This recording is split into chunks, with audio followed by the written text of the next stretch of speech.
உலகத்தில் எது எதுக்கும் ஆராய்ச்சி கூடங்கள் இருக்குதுல்ல, அது மாதிரி தூக்கத்தை பற்றி ஆராய்ச்சி பண்ணுறதுக்கு ஒரு ஆராய்ச்சி கூடம் இருக்குது. அப்படி ஆராய்ச்சி பண்ணணும்னா அதுக்கு மூழ்கிக்கிட்டு இருக்கணும்ல. அதனால தான் அந்த ஆராய்ச்சி கூடம் இங்கே இல்லை. அமெரிக்காவில் பாஸ்டன் பல்கலைக்கழக மருத்துவமனையில் அது இருக்குது.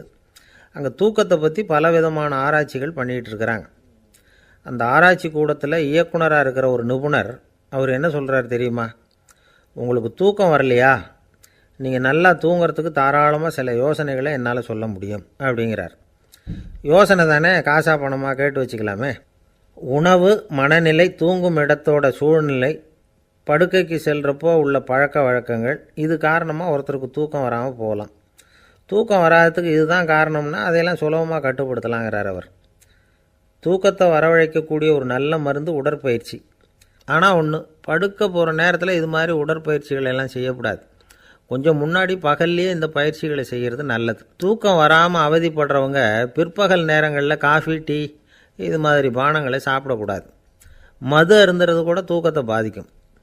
வெது வெதுப்பான நீரில் குளிக்கிறது, தியானத்தில் ஈடுபடுறது, ஓய்வாக இருக்கிறது, படுக்கிறது, அதாவது படுக்கிறதுக்கு முன்னாடி ஒரு குவளை பால் சாப்பிட்றது, இதெல்லாம் தூக்கத்தை வரவழைக்கிறது ரொம்ப உதவியாக இருக்கும். இன்னொரு விஷயம் என்னென்னா, தூங்கி ஆகணுமேங்கிற கவலை வேண்டியதில்லை. அப்படி நினச்சி கவலைப்படுறதை விட்டுடணும். தூக்கம் வரலையா, உடனே படுக்கையை விட்டு எழுந்திரிக்க வேண்டியது. வெளியில் வாங்க, வேறு ஏதாவது வேலையில் ஈடுபடுங்க, கொஞ்சம் நேரம் உலாவுங்க, அல்லது ஏதாவது ஒரு புஸ்தகத்தை எடுத்து படிங்க. களைப்பு ஏற்பட்டால் மறுபடியும் படுக்கைக்கு போங்க. தூக்கம் தானே வந்துடும். ஒரு விஷயத்தை மட்டும் நல்லா ஞாபகத்தில் வச்சுக்கணும். படுக்கைக்கு போகிறப்போ உங்கள் மற்ற எல்லா பிரச்சனைகளையும் மறந்துடணும். அது எப்படி சார் முடியும்? அந்த நேரம் தானே எல்லா பிரச்சனையும் வரிசையாக ஞாபகத்துக்கு வருது அப்படின்னு நாம் நினைக்கலாம். ஆனால் பழக்கத்தில் அதை நாம் மாற்றிக்க முடியும். கொஞ்சம் முயற்சி பண்ணணும், அவ்வளோதான். இது எல்லாமே ஆராய்ச்சி பண்ணி பார்த்துட்டு அந்த நிபுணர் சொல்கிற கருத்து தான். இன்னொரு விஷயமும் அவர் சொல்கிறார். அது என்னென்னா, உடல் கோளாறு காரணமாக தூக்கம் வராமல் அவதிப்படுறவங்களுக்கெல்லாம் இந்த யோசனைகள் சரியாக வராது அப்படிங்கிறார். அதுக்கெல்லாம் மருத்துவ சிகிச்சை கொடுத்து தான் சரி பண்ணணும். சில பேருக்கு நடு ராத்திரியில் மூச்சு திணறல் ஏற்பட்டு தூக்கம் வராமல் போயிடும். ஊரெல்லாம் தூங்குறப்போ தான் மட்டும் தூங்காமல் மூழ்கிட்டு இருக்கிறது, ஊரெல்லாம் மூழ்கிட்டு இருக்கிறப்போ தான் மட்டும் தூங்குறது, இது மாதிரி கோளாறுகளால் சில பேர் பாதிக்கப்படலாம். கால் தசை முறுக்கிக்கிறதுனால சில பேருக்கு அடிக்கடி விழிப்பு வரலாம். மன அழற்சி காரணமாக சில பேருக்கு தூக்கம் வராது. இது மாதிரி கோளாறுகளுக்கெல்லாம் அதுக்கு தகுந்த மாதிரி சிகிச்சை கொடுத்து தான் சரி பண்ண வேண்டியிருக்கும். எந்த கோளாறும் இல்லாமல் தூக்கம் வரலைன்னா ஆரம்பத்தில் சொன்ன முறைகளை கடைப்பிடிச்சி பார்க்கலாம். தூக்கம் வந்ததுன்னா யோசனை சொன்ன அந்த நிபுணருக்கு நன்றி சொல்லலாம். ஒருத்தர், ஏன் சார் பஸ்ஸில் தூங்குறது கெட்ட பழக்கமானு கேட்டார். இல்லையே, நான் கூட பஸ்ஸில் போகிறப்ப தூங்கிட்டு தானே போவேன் அப்படின்னார் இன்னொருத்தர். அப்புறம் ஏன் என்ன டிரைவர் வேலை வேணாம்னு வீட்டுக்கு அனுப்பி வச்சுட்டாங்க அப்படின்னாராம் அவர். ஒரு ஊரில் ஒரு ஆள் இருந்தான். அவனுக்கு ஒரே ஒரு மகள். அவளை நல்ல இடத்துல கட்டி கொடுக்கணும்னு ஆசைப்பட்டான். அதுக்காக மாப்பிள்ளை தேடிகிட்டு இருந்தான். அவன் கொஞ்சம் வசதியான ஆள், அதனால் நிறைய பேர் வந்தாங்க. இருந்தாலும் ஒரு நல்ல குணமுள்ள மாப்பிள்ளையாக இருக்கணும் அவன் எதிர்பார்த்தான். அப்படி இருக்கணும்னு தொடர்ந்து முயற்சி பண்ணான். கடைசியாக ஒரு 3 பேர் கிடைச்சாங்க. அந்த 3 பேரில் யாரை தேர்ந்தெடுக்கிறது, இதுதான் அவனுக்கு வந்த குழப்பம். இந்த நிலைமையில் ஒரு பெரியவரை தேடி போனான். அவர்கிட்ட தன்னுடைய பிரச்சனையை சொன்னான். அவர் கொஞ்சம் யோசனை பண்ணார். அதுக்கப்புறம் 3 பேரையும் கூப்பிட்டார். இதை பாருங்கப்பா, உங்கள் 3 பேருக்கும் 3 மாத கால அவகாசம் தர்றேன். நீங்கள் இப்போ போகலாம். 3 மாதம் கழித்து திரும்பி வரலாம். அப்படி வரும்பொழுது இந்த 3 மாத காலத்தில் நீங்கள் செஞ்ச நல்ல காரியம் ஏதாவது ஒன்று சொல்லணும். அதை வச்சு உங்களில் ஒருத்தரை நாங்கள் தேர்ந்தெடுத்துக்கிறோம் அப்படின்னு சொன்னாராம். 3 பேரும் சரின்னு சொல்லிவிட்டு திரும்பி போயிட்டாங்க. 3 மாதம் ஆச்சு. அதுக்கப்புறம் ஒரு நாள் திரும்பி வந்தாங்க. அவர் அவங்கள கூப்பிட்டு உட்கார வச்சார். அப்புறம் கேட்டார், இப்போ சொல்லுங்கள், இந்த 3 மாத காலத்தில் நீங்கள் செஞ்சுருக்கிற ஏதாவது ஒரு நல்ல காரியத்தை சொல்லுங்க அப்படின்னார். முதல்ல ஒருத்தன் எழுந்திரிச்சு நின்னான். ஐயா, எங்கள் அப்பா இறந்த பிறகு அவரோட கணக்கு வழக்குகளை எடுத்து பார்த்துக்கிட்டு இருந்தேன். அவர் ஒரு வியாபாரிகிட்ட 10,000 ரூபா கடன் வாங்கியிருக்கிறதாக எழுதியிருந்தார். அந்த வியாபாரியும் இப்போ உயிரோடு இல்லை. இருந்தாலும் அந்த வியாபாரியோட மகனை தேடி கண்டுபிடிச்சேன். கணக்கு புத்தகத்தை காட்டினேன். எங்கள் அப்பா உங்கள் அப்பா கிட்ட 10,000 ரூபா கடன் வாங்கியிருக்கிறதாக இதை எழுதியிருக்கிறார். அதனால் அதை திருப்பி கொடுக்கறதுக்காக வந்திருக்கிறேன். இந்தாங்க அந்த பணம் அப்படின்னு சொல்லி கொடுத்துட்டு வந்துட்டேன் அப்படின்னு நானாம். இதை பெரியவர் கவனமாக கேட்டுக்கிட்டார். அதுக்கப்புறம் 2வது இளைஞன் எழுந்திரிச்சான். ஐயா, நான் போன மாதம் ஒரு நாள் ராத்திரி வேளையில் ஒரு காட்டுப்பாதை வழியாக எங்கள் ஊருக்கு போய்கிட்டு இருந்தேன். அந்த சமயத்தில் அந்த வழியாக வந்துக்கிட்டு இருந்த ஒரு வழிப்போக்கர்கிட்ட 4-5 திருடர்கள் வம்பு வளர்த்து அவர்கிட்ட இருந்த பொருளை எல்லாம் கொள்ளையடிச்சிக்கிட்டு இருந்தாங்க. நான் உடனே ஒரு குச்சியை எடுத்துகிட்டு ஓடினேன். அந்த திருடர்களை அடித்து விரட்டினேன். பொருளை எல்லாம் மீட்டு அந்த வழிப்போக்கர்கிட்ட ஒப்படைச்சேன். அவரை பத்திரமா அழைச்சிட்டு போய் அவர் வீட்டில் விட்டுட்டு வந்தேன் அப்படின்னு நானும். இதையும் பெரியவர் கவனமாக கேட்டுக்கிட்டார். அடுத்தபடியாக 3வது இளைஞன் எழுந்திரிச்சான். ஐயா, போன மாதம் ஒரு நாள் நான் ஒரு மலைப்பாதை வழியாக போய்கிட்டு இருந்தேன். மலைப்பாதை விளிம்பில் ஒரு மதகு கட்டை, அது மேலே ஒரு ஆள் படுத்து தூங்கிட்டு இருந்தான். அந்த பக்கம் தவறி உருண்டு விழுந்திருந்தான்னா அதில் பாதாளம். அது மலையடி வாரத்தில் போய் தான் விழணும், அவ்வளவு பள்ளம். அது தெரியாமல் அவன் பாட்டுக்கு தூங்கிட்டு இருந்தான். நான் உடனே அவன்கிட்ட ஓடி போய் குனிஞ்சு அவன் முகத்தை பார்த்தேன். அப்போ தான் புரிஞ்சுது, அவன் ஏற்கனவே எனக்கு தெரியும். அவனை எனக்கு நிறைய கெடுதல் பண்ணியிருக்கிறான், இடைஞ்சல் கொடுத்தவன். இருந்தாலும் ஐயோ பாவம்னு நினச்சி அவனை எழுப்பி பாதுகாப்பாக வேற ஒரு இடத்துல படுக்க வச்சுட்டு வந்தேன் அப்படின்னு நானும். பெரியவர் இதையும் கேட்டுக்கிட்டார். அதுக்கப்புறம் அவங்க 3 பேரையும் பார்த்து, நீங்கள் போகலாம், நாங்கள் யோசித்து முடிவு பண்ணி உங்களுக்கு சொல்லி அனுப்புகிறோம் அப்படின்னாராம். அந்த இளைஞர்கள் புறப்பட்டு போயிட்டாங்க. அதுக்கப்புறம் அந்த பெண்ணோட அப்பாவை பார்த்து சொன்னார், இந்த 3 பேருமே நல்ல பிள்ளைங்க தான், அதில் ஒன்றும் சந்தேகம் இல்லை. இருந்தாலும் இந்த 3 பேர் செஞ்ச செயல்களையும் ஒப்பிட்டு பார்க்க வேண்டியிருக்கு. முதல் இளைஞன் நேர்மைக்கு எடுத்துக்காட்டாக விளங்குறான். இந்த காலத்தில் இது மாதிரி இளைஞர்களை பார்க்குறது ரொம்ப கஷ்டம்தான். இருந்தாலும் அவன் கடமையை தான் செஞ்சான். 2வது இளைஞன் நல்ல வீரன், தைரியசாலி. ஒரு வீரன் எதை செய்யணுமோ அதைத்தான் இவன் செஞ்சான். இவன் ஒரு லட்சிய மனிதன். 3வது இளைஞன் தன்னுடைய பகைவனுக்கே உதவி செஞ்சுருக்கான். அவன் உயிரை காப்பாற்றியிருக்கிறான். பகைவனுக்கு அருள்வதுங்கிறது ஒரு சாதாரண மனுஷனால் செய்யக்கூடிய காரியம் இல்லை. பகையை மறக்கிறதும் பகைவனுக்கு அருள்வதும் தெய்வீக பண்புகள். அதனால் இவனையே உன்னுடைய மகளுக்கு ஏற்ற மாப்பிள்ளையாக தேர்ந்தெடுக்கலாம் அப்படின்னு சொன்னாங்களாம். ஒரு நல்ல நாளில் அவங்களுக்கு திருமணம் நல்ல விதமாக நடந்து முடிஞ்சுதான். இது சுவாமி சின்மயானந்தர் சொல்லியிருக்கிற ஒரு கதை. இதிலேருந்து நாம் புரிந்து கொள்ள வேண்டிய ஒரு கருத்து, நமக்கு கெடுதல் பண்ணவங்களுக்கும் நாம் நல்லது செய்யணும். ஆனால் நடைமுறையில் அப்படி நம்மளால் செய்ய முடியறதில்ல. அதுதான் சிக்கல். நம்மால் ஒருத்தங்கிட்ட கேட்டேன், ஏண்டா உன்னுடைய பகைவன் ஒருத்தன் அது மாதிரி ஒரு மலைப்பாதை மதகு கட்டையில் படுத்திருந்தா உடனே நீ என்ன நினைப்ப அப்படின்னு கேட்டோம். இது ஒரு அருமையான சந்தர்ப்பம்னு நினைப்பேன் அப்படின்னா. எதுக்குன்னு கேட்டோம். அவனை அந்த பக்கமாக உருட்டி கீழே தள்ளுறதுக்கு அப்படின்னா. ஒரு ஆள் ராமகிருஷ்ணரை தேடி வந்தான். அவன் கையில் 1000 பொற்காசுகள் வச்சுருந்தான். அதை அவர்கிட்ட கொடுத்து இதை ஏற்றுக்கணும் அப்படின்னு ரொம்ப பணிவாக கேட்டுக்கிட்டான். அவர் பார்த்தார், இது எனக்கு தேவையில்லை, ஆனாலும் உன்னுடைய மனசை புண்படுத்துறதுக்கு நான் விரும்பலை, அதனால் நீ கொடுக்குறத வாங்கிக்கிறேன்னார். வாங்கிக்கிட்டார். அப்புறம் கேட்டார், இதை பாரு, இனிமேல் இதெல்லாம் என்னுடைய இது தானே அப்படின்னார். ஆமாம், அதையெல்லாம் நான் உங்களுக்கே கொடுத்துட்டேன்னா அவன். சரி, இப்போ நீ எனக்காக ஒரு காரியம் பண்ணணும்னார்.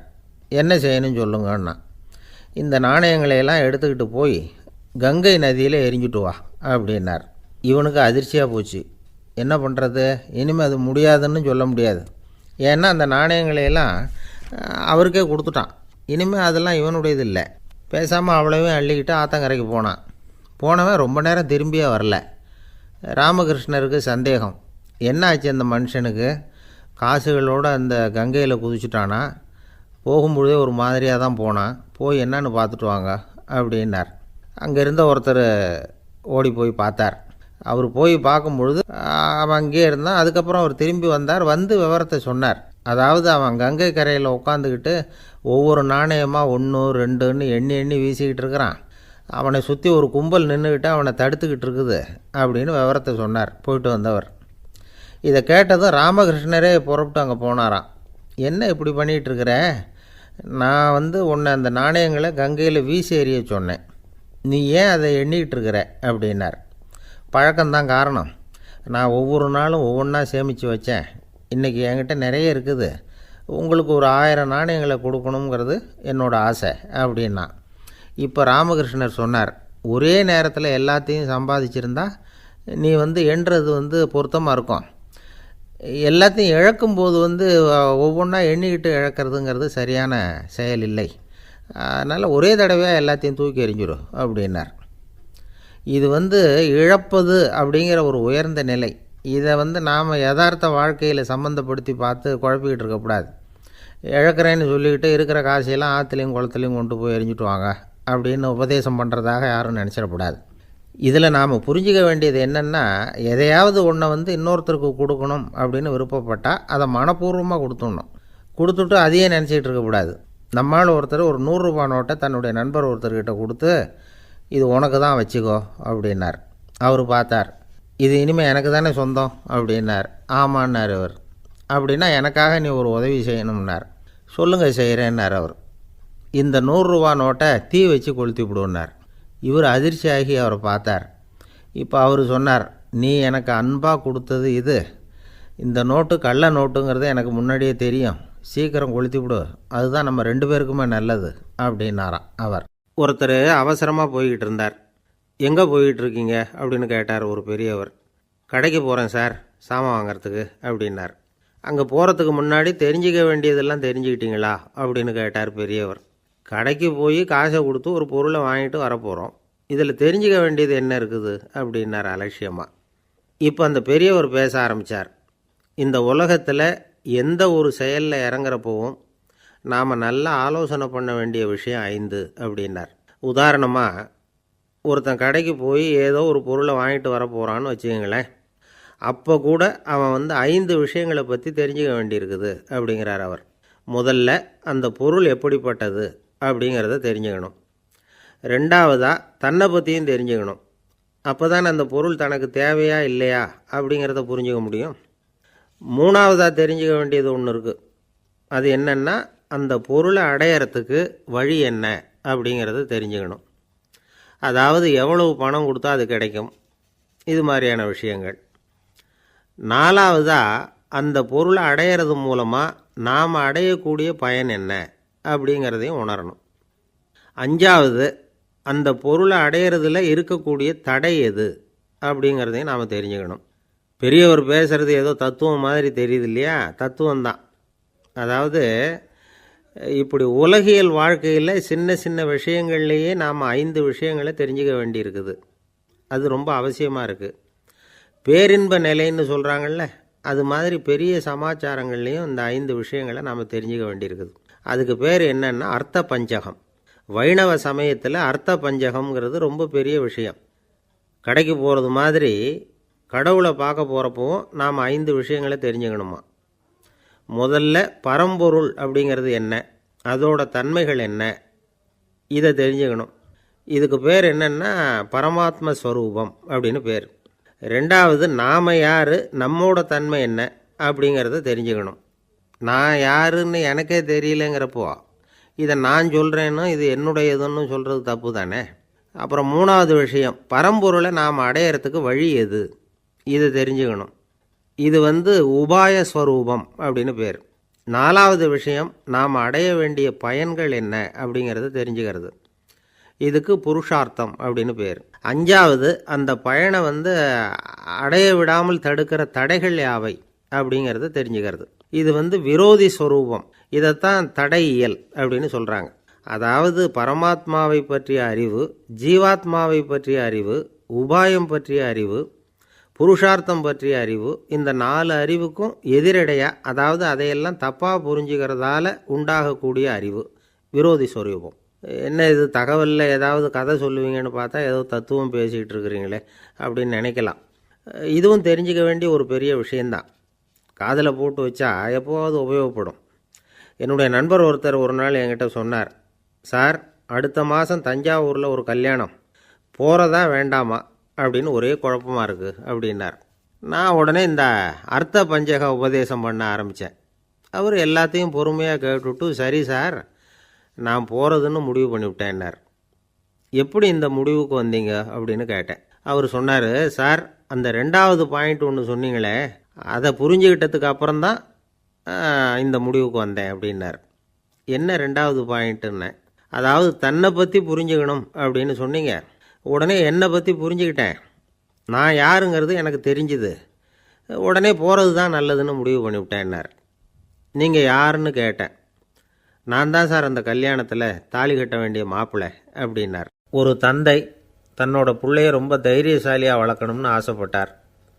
அதுக்காக அவனை கூப்பிட்டு உட்கார வச்சு இப்படி உபதேசம் பண்ணார். இதை பாருப்பா, நான் உன்னாட்டம் இருக்கிறப்போலாம் எதுக்கும் பயப்பட மாட்டேன், ரொம்ப துணிச்சலாக இருப்பேன். ஒரு நாள் ஒரு அப்பாவி எலியை ஒரு பூனை துரத்திட்டு ஓடிச்சு. நான் உடனே என்ன செஞ்சேன் தெரியுமா?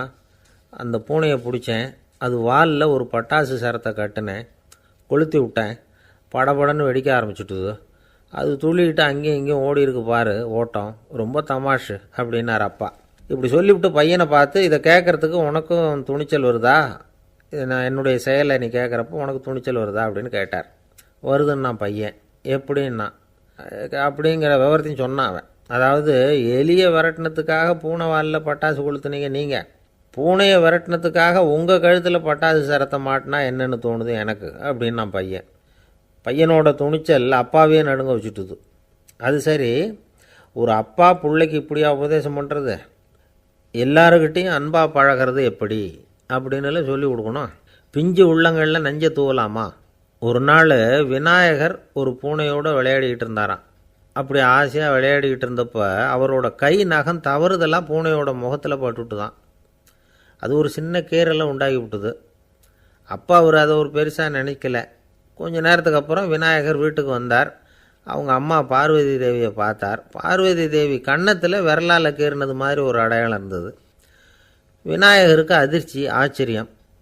நம்ம அம்மா இந்த உலகத்துக்கே தாயார், அப்பேற்பட்ட அவங்க முகத்திலேயே கீறலை உண்டாக்கக்கூடியவங்க யாராக இருக்க முடியும் அப்படின்னு யோசனை பண்ணார்.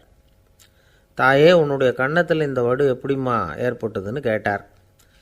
குழந்தாய், இது நீ செஞ்ச காரியம்தான்ப்பா, உன்னுடைய கை நகம் கீறினதுனால ஏற்பட்ட வடு தான் இது அப்படின்னாங்க அவங்க. விநாயகர் திடுக்கிட்டு போட்டார். எப்படிம்மா அது? நான் எந்த காலத்துலேயும் ஒன்று அப்படி கீறினதாக எனக்கு நினைவு இல்லையே அப்படின்னார். இன்னைக்கு காலையில் ஒரு பூனையை கீறினதை நீ மறந்துட்டியா அப்படின்னாங்க அந்த அம்மா. விநாயகர் திகைச்சு போய் நின்னார். பார்வதி தேவி சொன்னாங்க, இதை பார்ப்பா, இந்த உலகத்தில் இருக்கக்கூடிய எல்லா உயிர்கள்லேயும் நான் இருக்கிறேன், நான் தான் இந்த உலகமாக ஆகியிருக்கிறேன். ஆகையினால நீ யாரை துன்புறுத்தினாலும் அது உண்மையிலேயே என்ன துன்புறுத்தினதாக தான் வந்து முடியும் அப்படின்னாங்க. விநாயகர் மனசுக்குள்ளே ஒரு வெளிச்சம் ஏற்பட்டு தான். அதுக்கப்புறம் அவர் யாரையுமே கல்யாணம் பண்ணிக்காததுக்கு அதுதான் காரணமாக. இந்த உலகத்தில் எல்லாரையும், இங்கே இருக்கிற எல்லாத்தையும் தாயின் வடிவமாக அவர் பார்க்க ஆரம்பிச்சிட்டாராம். குருதேவர் ராமகிருஷ்ணர் இந்த கதையை எடுத்து சொல்லியிருக்கிறார். நபிகள் நாயகம் ஒரு தடவை ஒரு நாற்காலியில் உட்காந்து என்னமோ யோசனை பண்ணிகிட்டு இருந்திருக்கிறார். அப்போ அவரோட உடையில் ஒரு கீழ்ப்பகுதி தரையில் படிஞ்சு கிடந்திருக்குது. அங்கே விளையாடிக்கிட்டு இருந்த ஒரு பூனை அது மேலே வந்து படுத்து தூங்கி போச்சு. தொழுகை செய்ய வேண்டிய நேரம் வந்துட்டுது. நபிகள் நாயகம் எழுந்திருக்க பார்த்தார். அப்போ தான் பூனை தன்னோட உடை மேலே படுத்து தூங்கிட்டு இருக்கிறது கண்ணில் படுது. பூனையோட தூக்கத்தை கலைக்க விரும்பல அவர். தன்னுடைய சகோதரியை கூப்பிட்டார். ஒரு கத்திரிக்கோள் எடுத்துகிட்டு வர சொன்னார். பூனை படுத்திருந்த உடைப்பகுதி மட்டும் இருக்குல்ல, அதை மட்டும் அதோட கத்திரிச்சு விட்டுட்டு அதுக்கப்புறம் அவர் எழுந்திரிச்சு தொழுகைக்கு போனாராம். அதாவது பிற உயிர்கள்கிட்ட எப்படி அன்பு காட்டணுங்கிறத பெரியவங்க எவ்வளவோ விதத்தில் நமக்கு எடுத்து காட்டியிருக்கிறாங்க. இருந்தாலும் எத்தனை பேர் மனசில் அதெல்லாம் உரைச்சிருக்குது? நாமளும் நம்ம ட்ரெஸ்ஸு மேலே ஒரு பூனை படுத்திருந்தா ஒரு கத்திரிக்கோலை தான் தேடுவோம், எடுத்துக்கிட்டு வர சொல்லுவோம். துணியை வெட்டுறதுக்கு பதிலாக இல்லை அதோட வாழை வெட்டினா என்ன அப்படின்னு தோணும். ஒரு ஆள் ரொம்ப பிரியமாக ஒரு பூனையை ஆற்றுல குளிப்பாட்டிக்கிட்டு இருந்தானா. எப்படி? அந்த பூனையை ஆற்று தண்ணியில் அமுக்கி அமுக்கி குளிப்பாட்டிக்கிட்டு இருக்கிறான். அந்த வழியாக போன பெரியவர் ஒருத்தர் இதை பார்த்தார். இதை பார்ப்பா, பூனையை அது மாதிரி ஆற்று தண்ணியில் அமுக்கி குளிப்பாட்டாத, மூச்சு திணறி செத்து போடும் அப்படின்னு அட்வைஸ் பண்ணார். நீ போய் அவன் வேலையை பார்த்துக்கிட்டு, எனக்கு எல்லாம் தெரியும்னா இவன். சரின்னு அவர் போயிட்டார். கொஞ்ச நேரம் கழித்து அவரே அந்த வழியாக திரும்பி வந்துக்கிட்டு இருந்தார். ஆற்றுல பூனையை குளிப்பாட்டிக்கிட்டு இருந்தவன் அழுதுகிட்டு உட்காந்துருக்கிறான். பக்கத்தில் அந்த பூனை செத்து கிடக்குது. இதை பார்த்தார் பெரியவர். நான் தான் அப்போவே சொன்னேனே அந்த பூனையை ஆற்றுல நினைக்காதேன்னு, அதை கேட்டிருந்தா அப்படி ஆயிருக்குமா அப்படின்னார். அந்த ஆள் கோபமாக இவரை முறைச்சி பார்த்தான். அட போய்யா, இந்த பூனை ஆற்றுல குளித்ததுனால ஒன்றும் செத்து போகல, குளித்ததுக்கப்புறம் அதோட உடம்பு ஈரமாக இருக்குதுன்னு அதை புழிஞ்சேன், அதனால தான் இப்படி ஆயிட்டுது அப்படின்னு நானாம். ஒருத்தரை பார்த்து உன்னுடைய நண்பர்கள் யார் அப்படின்னு ஒரு கேள்வி கேட்டு பாருங்க. கொஞ்சம் யோசித்து பதில் சொல்லுவாங்க. அவங்கக்கிட்டேயே உன்னுடைய எதிரிகள் யார் அப்படின்னு கேளுங்க, கடகடன்னு ஒப்பிச்சிருவாங்க. நம்ம மனசு இருக்க அது எப்படின்னா, நம்ம நண்பர்களை விட எதிரிகளை அது நல்லா ஞாபகத்தில் வச்சுக்கும். இது ஒரு ஆச்சரியமான உண்மை. உங்களால் நண்பர்களை மறந்துட முடியும், ஆனால் எதிரிகளை மறந்துட முடியாது. இது ஒரு வேடிக்கையான நிலைமை தான். அழகான தருணங்களை நாம் ஏன் மறந்துடுறோம்? இது இயற்கை. ஏன்னா நம்ம மனசு மலர்களை கவனிக்கிறதில்ல, அதில் இருக்கிற முள்ளை தான் கவனிக்குது. தன்னை காயப்படுத்துகிற எதையும் அது உடனே கண்டுகொள்ளுது. ஒரு தெளிந்த சிந்தனையுடைய மனசு மிக அழகாக உள்ள எல்லாத்தையும் கவனிக்கும். அது நன்றியுடன் உணரக்கூடிய எல்லாத்தையும் பார்த்து குறிச்சிக்கும். இப்படிப்பட்டவங்க வாழ்க்கை இயல்பாகவே நல்லா அமையும். அது ரொம்ப அபூர்வம். மனசில் உள்ள ஒரு சிறிய அமைப்பை மாற்றுவதை பொறுத்து தான் இந்த விஷயம் அப்படிங்கிறார் ஓஷோ. ஒரு யூத கோவில் இருந்து தான், அது யூதர்களின் மடமாகவும் இருந்தது. அங்கே ஒரு தலைமை குரு, அவர் ரொம்ப கண்டிப்பானவர். அந்த கோவிலை ஒட்டி ஒரு தோட்டம். ஒரு நாள் காலையில் அந்த தோட்டத்தில் 2 இளம் யூதர்கள் நடந்து போய்கிட்டு இருக்கிறாங்க. காலையில் 1 மணி நேரம், மாலையில் 1 மணி நேரம் அவங்க அந்த தோட்டத்தில் நடக்கிறதுக்கு அனுமதி உண்டு. மற்ற நேரங்களில் அவங்க மத புத்தகங்களை படிக்கணும், பிற விதிமுறைகளை கடைபிடிக்கணும். அந்த 2 பேருமே தொடர்ந்து புகைப்பிடிக்கிற பழக்கம் உள்ளவங்க. ஆனால் கோவில் மடத்தில் இருக்கிறப்போ அவங்க புகைப்பிடிக்க முடியாது, அது கடுமையான குற்றம். சரி, நாம் தோட்டத்தில் இருக்கிறப்போவாவது புகைப்பிடிக்கலாமா அப்படின்னு ஒரு ஆசை அவங்க 2 பேருக்குமே. இருந்தாலும் பயம். இப்படி கேட்டால் மதகுரு என்ன சொல்லுவாரோ அல்லது என்ன செய்வாரோங்கிற பயம். இப்படியே கொஞ்ச நாள் ஆச்சு. ஒரு நாள் அந்த 2 பேரில் ஒருத்தன் ரொம்ப கலங்கி போய் அந்த கோவிலிருந்து வெளியில் வந்துக்கிட்டு இருந்தான். வந்தவன் நேராக தோட்டத்து பக்கம் போனான். அங்கே இன்னொருத்தன் ஆனந்தமாக புகை பிடிச்சிக்கிட்டு இருக்கிறான். அதை பார்த்து தான் இவனுக்கு அதிர்ச்சி. அட கடவுளே, என்ன இது, நீ கேட்காமலே ஆரம்பிச்சிட்டியா அப்படின்னா. இல்லை இல்லை, நான் கேட்டுவிட்டு தான் ஆரம்பிச்சிருக்கேன்னா அவன். அப்படியா, என்ன மனுஷன் இவர், நானும் தான் கேட்டேன், என்ன கண்ணாபுண்ணான்னு திட்டிவிட்டார். இது என்ன கோவிலா இல்லை நரகமா? உனக்கு புகை பிடிக்கணும்னு ஆசையாக இருந்தால் நரகத்துக்கு போகணும்னு சொல்லிவிட்டார். அது சரி, உன்னை மட்டும் எப்படி அனுமதிச்சார் அப்படின்னு கேட்டான் இவன். அவன் சிரிச்சுக்கிட்டே, நீ எப்படி கேட்ட சொல்லு அப்படின்னா. நாம் இந்த தோட்டத்துக்கு வர அனுமதிக்கப்பட்டிருக்கிறதே ஜபத்துக்காகத்தானே, அதனால் நான் ஜபம் சொல்லும் பொழுது புகை பிடிக்கலாமா அப்படின்னு கேட்டேன். அதுக்கு தான் அவர் சத்தம் போட்டு என்னை அடிக்கவே வந்துட்டார் அப்படின்னா இவன். நீ ஒரு மாதிரியாக கேட்டிருக்க, நான் வேறு மாதிரியாக கேட்டிருக்கிறேன். ஜபம் சொல்லும்போது புகை பிடிக்கலாமான்னு நீ கேட்டிருக்க. ஐயா, புகை பிடிக்கும் பொழுது ஜபிக்கலாமா அப்படின்னு நான் கேட்டேன். அதில் தப்பு ஒன்றும் இல்லை அப்படின்னு பதில் சொல்லிட்டார் அப்படின்னா. ஒரு சிறிய மாற்றம்தான் அது மிகப்பெரிய மாறுதலை ஏற்படுத்தி விட்டது. மனசு நல்ல விதமாக சிந்திக்க ஆரம்பிச்சுட்டுதுன்னா மகிழ்ச்சிக்கு பஞ்சம் இல்லை. ஒரு கஞ்சன் ஆற்றுல விழுந்துட்டான். வெள்ளத்தில் தத்தளிச்சிக்கிட்டு இருக்கிறான். கரையில் நின்ன ஒருத்தர், உன் கையை கொண்டா இப்படி பிடிச்சி இழுத்து கரையில் சேர்த்து விடுறேன்னார். எதையும் கொடுத்து பழக்கம் இல்லாத அவன் கையையும் கொடுக்க மாட்டேன்னுட்டான். இவர் பார்த்தார், உன் கையை கொடுன்னு சொல்கிறதுக்கு பதிலாக நான் என் கையை கொடுக்குறேன் பிடிச்சிக்கோ அப்படின்னார். அவன் கப்புன்னு பிடிச்சிக்கிட்டான், இழுத்து கரையில் போட்டார். பிரம்மத்தை அறிந்தவன் பிரம்மமாகிறான் அப்படின்னு ஒரு பெரியவர் பேசினார் ஒரு கோவிலில். தைத்திரிய உபனிஷத்து அப்படி சொல்லுதான். இதை கேட்கும்பொழுது நமக்கு ஒரு சந்தேகம் வரும். அது எப்படி? பிரம்மத்தை அறிந்தவன் பிரம்மம் ஆகிறான்னா, சிங்கத்தை அறிந்தவன் சிங்கம் ஆகிறானா, தோசையை அறிந்தவன் தோசை ஆகிறானா? இப்படிப்பட்ட சந்தேகம் நமக்கு வர்றதில் ஒன்றும் ஆச்சரியம் இல்லை, இது இயற்கை. இதுக்கும் அந்த பெரியவரே பதில் சொல்கிறார். சிங்கம் வேற, நாம் வேற. அதனால் சிங்கத்தை அறிந்தவன் சிங்கமாக மாட்டான். ஆனால் பிரம்மம் வேற, நாம் வேற இல்லை. அதனால் பிரம்மத்தை அறிந்தவன் பிரம்மமாகிறான் அப்படிங்கிறது அவரோட விளக்கம். மனிதன் அவன்தான் தான் பிரம்மங்கிறது தெரியாதனால தான் அதை வேற எங்கேயோ தேடிகிட்டு இருக்கிறான். கடைசியில் அது தான் தாங்கிறது புரிஞ்சுக்கிற பொழுது அவன் பிரம்மம் ஆகிடுறான். இதை விளக்கிறதுக்கு ஒரு உபநிஷத்து கதையே இருக்குது. நமக்கு தெரிஞ்ச கதை தான், ஆனால் அதை வேறு விதமான அர்த்தத்தில் விளையாட்டாக சொல்லிகிட்டு இருக்கிறோம். ஒரு சமயம் ஒரு 10 நண்பர்கள் ஒரு காட்டு வழியாக போய்கிட்டு இருக்கிறாங்க. குறுக்க ஒரு நதி, அதை கடந்து அடுத்த பக்கம் போகணும். எல்லோரும் ஒரு வழியாக கடந்து அடுத்த கரைக்கு போய் சேர்ந்துட்டாங்க. அங்கே போய் சேர்ந்ததுக்கப்புறம் எல்லோரும் பத்திரமா வந்து சேர்ந்துட்டோமா அப்படின்னு தெரிஞ்சுக்கிறதுக்காக எண்ணி பார்க்குறான் அந்த கூட்டத்து தலைவன். அவங்க மொத்தம் 10 பேர். ஆனால் அவன் எண்ணி பார்க்குறப்போ 9 தான் வருது. ஏன்னா அவன் தன்னை விட்டுவிட்டான். எதிரில் நிற்கிறவங்கள மட்டுமே எண்ணுறான். ஐயோ 10வது ஆள் எங்கேங்கிறான். பதறான். சரி நீ இரு நான் எண்ணி பார்க்குறேன்னு சொல்லிவிட்டு இன்னொருத்தன் வந்து என்றான். அவனும் தன்னை விட்டுட்டு என்றான். 9 தான் வருது. எல்லோரும் கொய்யோ முறையோன்னு கத்த ஆரம்பிச்சிட்டாங்க. அந்த சமயத்தில் ஒரு பெரியவர் அந்த பக்கமாக வர்றார். என்ன விஷயம்னு விசாரிக்கிறார். 10வது ஆள் 6 அடிச்சுட்டு போட்டுது அப்படின்னு சொல்லி இவங்க அழறாங்க. சரி அழாதீங்க அப்படின்னு சொல்லி அந்த தலைவனை பார்த்து இப்படி வாங்குறார். வர்றான். இப்போ எனக்கு முன்னாடி ஒரு தரம் எண்ணு பார்க்கலாம்ங்கிறார். 1 2 3ன்னு ஆரம்பித்து 9ல் வந்து முடிக்கிறான். உடனே பெரியவர் நீ தான் அந்த 10வது ஆள் அப்படிங்கிறார். இது உண்மை. நாம் தான் நம்மளை வேறு எங்கேயோ தேடிகிட்டு இருக்கிறோம். நாம் எங்கேயோ தேடிகிட்டு இருக்கிறோமே அந்த பிரம்மம் நாம் தான். இப்படி ஒரு பெரிய உண்மையை விளக்கிறதுக்காக தான் அப்படி ஒரு கதை சொல்லப்பட்டது. ஆனால் அதை வந்து நாம் வேறு விதமாக வேடிக்கையாக உபயோகப்படுத்திக்கிட்டு இருக்கிறோம்.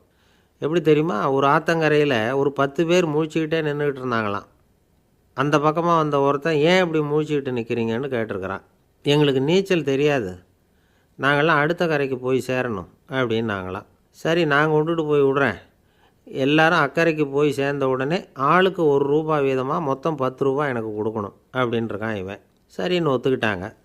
இவன் ஒவ்வொருத்தராக கையை பிடிச்சி மெதுவாக ஆற்றுல இறக்கி அழைச்சிட்டு போயிட்டான்.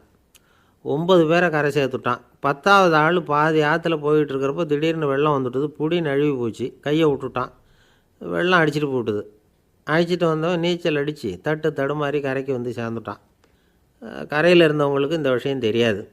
இருந்தாலும் இவன் உடம்பு பூரா நனைஞ்சி கொஞ்சம் அதிகமாக மூச்சு வாங்க நின்றுக்கிட்டு இருந்தானா, ஏன் இப்படி மூச்சு வாங்குது, என்ன விஷயம் அப்படின்னு கேட்டாங்களாம். அதுக்கு இவன் கொஞ்சமாக அலட்டிக்காமல் சொன்னானா, வேறு ஒன்றும் இல்லை, நீங்கள் கொடுக்க வேண்டிய ₹10 ₹1 குறைஞ்சி போச்சு அவ்வளவுதான் அப்படின்னானா. எங்கே போயிட்டு வரீங்க அப்படின்னு கேட்டேன். எனக்கு வேண்டப்பட்ட ஒருத்தரை பார்த்து. ஆஸ்பத்திரிக்குன்னார். எந்த ஆஸ்பத்திரிக்குன்னே? மாட்டு ஆஸ்பத்திரிக்குன்னார். என்ன விஷயம்னே? மாமனாருக்கு உடம்பு சரியில்லை, அதுதான் மாட்டு ஆஸ்பத்திரிக்கு போயிட்டு வரேன்னார். அட பாவி, அதுக்கு அந்த ஆஸ்பத்திரிக்காக போவாங்க அப்படின்னு ஆச்சரியமா. அட அது இல்லைப்பா, முதல்ல எங்கள் குடும்ப டாக்டர் தான் தேடிக்கிட்டு போனேன். அவர் அந்த நேரத்தில் அவர் வளர்க்குற நாய்க்குட்டிக்கு உடம்பு சரியில்லைன்னு சொல்லி அதை தூக்கிக்கிட்டு மாட்டு ஆஸ்பத்திரிக்கு போயிட்டாராம் சொன்னாங்க. அதனால் அங்கே போய் அவரை சந்தித்து விஷயத்தை சொல்லிவிட்டு வர்றேன்னார். அப்புறம் தான் எனக்கு கொஞ்சம் நிம்மதியாக இருந்தது. பொதுவாக நமக்கு தெரிஞ்ச வரையில் டாக்டர்கள் 2 வகை. நமக்கு வைத்தியம் பண்ணுற டாக்டர்கள் ஒரு வகை, நம்மக்கிட்ட இருக்கிற ஆடு மாடு கோழிக்கு வைத்தியம் பண்ணுற டாக்டர்கள் ஒரு வகை. இப்போ தான் எனக்கு தெரியும் இன்னொரு வகையான டாக்டர்களும் உண்டுங்கிறது. அது யாருன்னா பூச்சிகளுக்கு வைத்தியம் பண்ணுற டாக்டர்கள், அதாவது பூச்சி டாக்டர்கள். வெளிநாடுகளில் அப்படிலாம் கூட சில பேர் இருக்கிறாங்க. பிரிட்டனில் யார்க்ஷயர் வட்டாரத்தில் ராதர்ஹாம் அப்படின்னு ஒரு ஊர். அங்கே ஒரு விலங்கியல் மருத்துவர், பேர் டாக்டர் லான்ஸ் ஜெப்சன். அவர் ஆஸ்பத்திரி வாசலில் பார்த்தீங்கன்னா தினமும் நிறைய பேர் நின்றுக்கிட்டு இருப்பாங்க. கையில் கண்ணாடி குடுவை, தகர டப்பா இப்படி ஏதாவது இருக்கும். அதுக்குள்ளே ஏதாவது பூச்சிகள் இருக்கும். அதுக்கு வைத்தியம் பண்ணுறதுக்காக வந்தவங்க தான் அவங்கெல்லாம். சிலந்தி பூச்சி, பல்லி, தேளு, பாம்பு இப்படி ஏதாவது இருக்கும். பொழுதுபோக்காக சில பேர் நாய், பூனை, கிளி, மைனா, புறா இப்படி ஏதாவது வளர்க்குறாங்கல்ல, அது மாதிரி இப்போல்லாம் தேளு, பல்லி, பாம்பு, பூச்சி இதையெல்லாம் வளர்க்க ஆரம்பிச்சிட்டாங்களாம். இது ஒரு புது ஃபேஷன். இப்போ கூண்டுக்குள்ளே டப்பாக்குள்ளே போட்டு வளர்க்குறது, அதுக்கு ஏதாவது நோய் வந்துட்டுதுன்னா வைத்தியம் பண்ணுறதுக்கு டாக்டர்கிட்ட வந்துட வேண்டியது, இப்படி இந்த பழக்கம்லாம் நிறையா வந்துட்டுது. ரத்தம் உறிஞ்சிற அட்டைகள் கூட இவங்ககிட்ட வைத்தியத்துக்கு வருதான். சிலந்திகளில் செங்கால் சிலந்தின்னு ஒரு வகை. மத்திய அமெரிக்க காடுகளில் இது அதிகம். சிலந்திகள்லேயே ரொம்ப விலை உசந்தது இந்த ரகம்தான். கால்களில் சிவப்பு கோடுகள் இருக்கும். இந்த இனம் இப்போ குறைஞ்சிக்கிட்டே வர்றதுனால சர்வதேச விதிகளின்படி இவற்றின் ஏற்றுமதி இறக்குமதிக்கு தடை விதிக்கப்பட்டிருக்குது. அதனால் இதை வளர்க்குறவங்க வீட்டுக்குள்ளேயே இனவிருத்தி மூலமாக பெருக்கி விற்பனை பண்ணிட்டு வராங்களாம். அந்த வகை சிலந்திகள் தான் இப்போ வைத்தியத்துக்கு அதிகமாக வருதான். சரி, இதுக்கெல்லாம் எப்படி வைத்தியம் பண்ணுறாங்க? முதல்ல அதை குளிர்பதன பெட்டியின் வழுவழுப்பான சுவரில் விட்ட உடனே அதெல்லாம் மெதுவாக இறங்கி வரும். அப்போ அதன் நோயை கண்டுபிடிக்கிறது சுலபம். அப்புறம் அதுக்கு கிருமிகளை கொல்லக்கூடிய மருந்துகளையோ வலி நிவாரண மருந்துகளையோ கொடுப்பாங்க. கால் உடைஞ்ச சிலந்திகளுக்கு பசையை கொண்டு ஆப்ரேஷன் பண்ணுவாங்க. சில சிலந்திகளுக்கு உடைஞ்ச காலை எடுத்துட்டால் புதிய கால் வளர்ந்துடும். சிலந்திகளை மனிதர்கள் கையில் எடுக்கிறப்போ அது பயந்து போய் கீழே குதிக்குது. அதனால் கால் உடஞ்சி விடுது, இல்லைன்னா வயிறு சேதமடையுது. அந்த நிலைமையில் வர்ற சிலந்திகளுக்கு மயக்க மருந்து கொடுத்து ஆப்ரேஷன்லாம் கூட பண்ணுறாங்களாம். பார்த்தீங்களா பூச்சிகளுக்கு வந்த வாழ்வே. நம்ம ஊர்லேயும் வீடுகளில் பூச்சிகள் வளர்க்குறது உண்டு. ஒருத்தர் வந்தார், எனக்கு 3000 கரப்பாம்பூச்சி அவசரமாக தேவைப்படுது, எங்கே கிடைக்கும்னு கேட்டார்.